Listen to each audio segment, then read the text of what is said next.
Hello' friends, আজি দাদা এজনে মাতিলে উৰুকা বুলি আহিলোঁ লগ কৰিব দাদাজনক।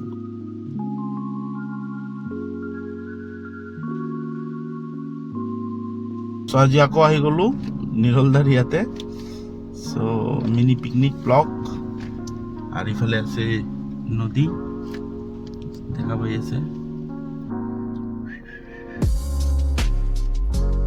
ৰাতিপুৱা টোপনিৰ পৰা উঠোতে অকণ লেট হ'ল। চ' এই সৰু দোকানটোতে কিবা অলপ খাই ল'লোঁ, কেঁচা বুট জলপান।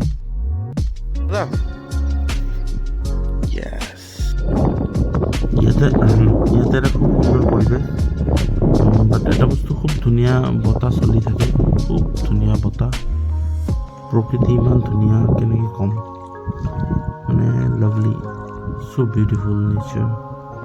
আৰু ঠাণ্ডাৰ দিনত বেছি ভাল লাগে পিকনিকৰ এটা পৰিৱেশ, গৰম নাই, ধুনীয়া পৰিৱেশ।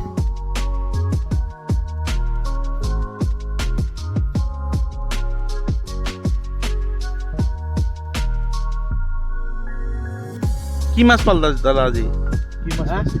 এই পুঠি আৰু ঘৰাই মাছ। ৰ'দ আছে কিন্তু বতাহ না। Wow. What a location.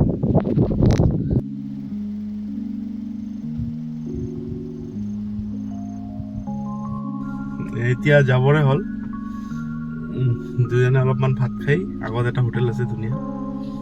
কি কয় নিৰলা, কি খাব আজি, মাছ নে মাংস? আজি মাছে খাওঁ দে।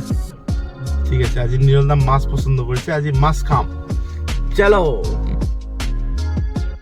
এতিয়া ঘৰলৈ যাবলৈ ওলালোঁ।